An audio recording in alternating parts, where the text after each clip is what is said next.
like little things that we can't see, but they're always there.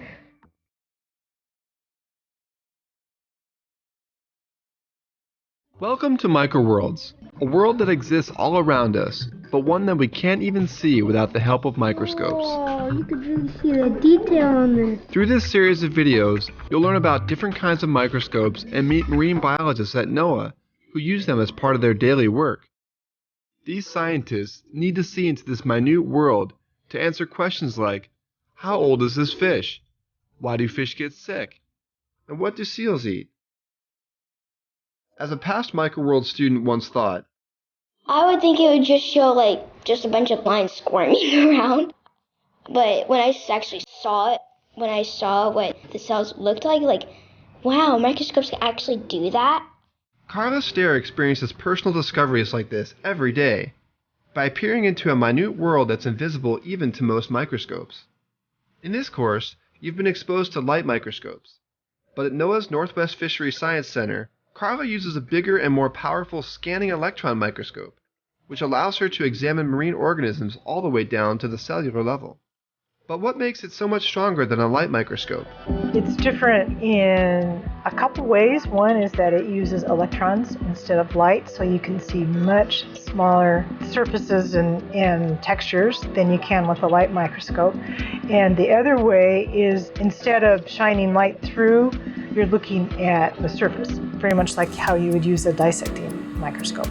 Okay, cool. But in your work, why does it help you to see the surface of a cell? I work with a large group of people that looks at effects of contaminants on fish. What I do with the microscopes is I look at cells of the fish to see if they have been damaged. For instance, I've looked at the nose of the fish, especially in fish that we know have been exposed to contaminants. Wait a second. Did you say a fish has a nose? What does it look like? Maybe it's flat. I don't know. Probably has a lot of scales on it and really cool designs. A fish has a really cool nose. It actually has two little teeny holes in it. One the water goes into and the other one the water comes back out of. And inside it has a really cool design. There's all these special sensory cells that fold it up into a structure called a rosette. That's really small and you can't see the sensory cells without a scanning electron microscope. Very cool. But why does a fish even need a nose? Sometimes you can see fish going up to the surface for air, and they kind of bite a bubble. Maybe their nose would take in that air. Fish cannot use their nose to breathe. They only use it for smell. They use their gills to absorb oxygen from the water, but there's no connection between the nose and the gills. Are they gonna smell something in the water or something? But I don't know if they can smell underwater. Maybe they can smell if something's coming. They'll probably need that to smell their predators or prey. Yeah, fish can use their nose to smell their food, their prey, and to escape predators. It's really important for salmon to have a sense of smell. All stages of the salmon need their sense of smell, starting from when they're born in freshwater streams. They need to find their way out to the ocean. They need to be able to avoid predators. When they get out there, they need to be able to find food. They use smell to do all of that. And then when it comes time for the salmon to return home again to spawn, they need to find their home stream again. Wow, it sounds like a fish depends on its sense of smell even more than we do. So in order to look at how contaminants affect fish, how do you examine its nose? And what do you look for? To prepare a specimen for the scanning electron microscope, first you have to put it in a chemical fixative like formalin or glutaraldehyde. And that keeps the tissues from degrading any further. And because the electron microscope, the way it works is that it uses a beam of electrons, the whole column back here is under vacuum. So whatever you put inside the microscope can't have any water in it. If you have something with water in it, it's going to explode. We do that by taking the fixed sample and removing all the water and replacing it with alcohol. And then we go through a process called critical point drying. We flood the tissue with liquid carbon dioxide and then increase the pressure so it becomes a gas and then slowly release that so it leaves a dried piece of tissue. If you just air dried the tissue, it would shrivel up and it wouldn't look right. Then it has to be coated with a conductive surface. for the electrons to interact with it. So the purple is the metal molecules that have been heated up on that metal plug on the top surface, and because it's under vacuum, they just float around in space and basically coat everything that's in there. Then you can put it in the microscope, and that takes about 2 days worth just to do that processing. Whoa, that's a lot of processing. So can we see that baby halibut's nose again? And what are we looking at now? So what we can see here is we go up in magnification. This is 350 times. There's one of the nostrils that's forming for the nose. And then there's these specialized sensory cells here called neuromass. There's a number of these on all fish that have these long finger-like things called cilia that can sense chemicals, and they sense movement in the water. And if that nose has been damaged, then the cilia will be gone.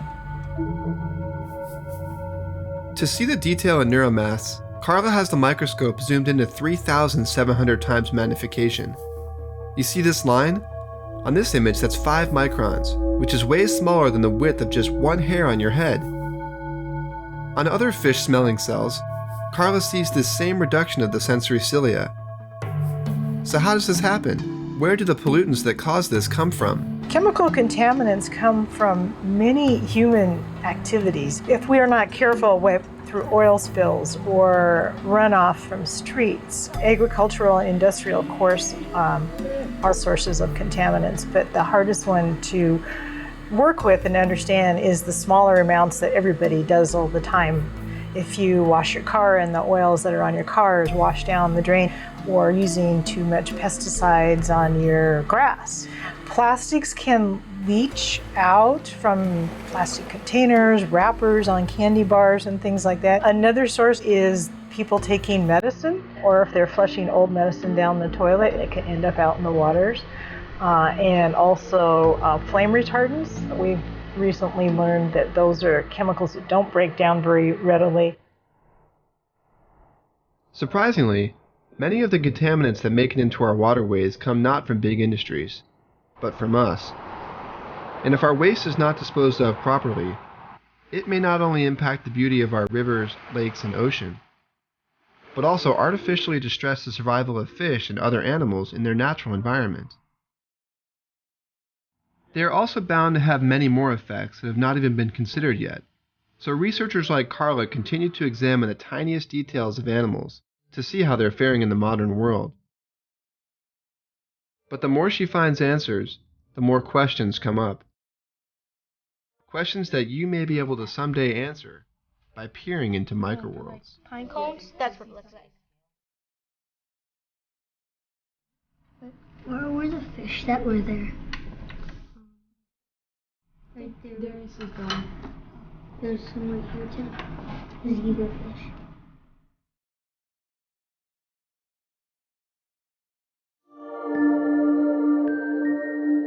I guess that's my fascination with biology and the field of science, is just learning how organisms interact with each other. Why are they the way they are? What value is it to have this beautiful hexagonal pattern on the surface of a fish egg? You know, why is it there? It's just, those are the kinds of things that fascinate me, and that scanning electron microscope gives me an opportunity to see a lot of those little things that you would not be able to see any other way.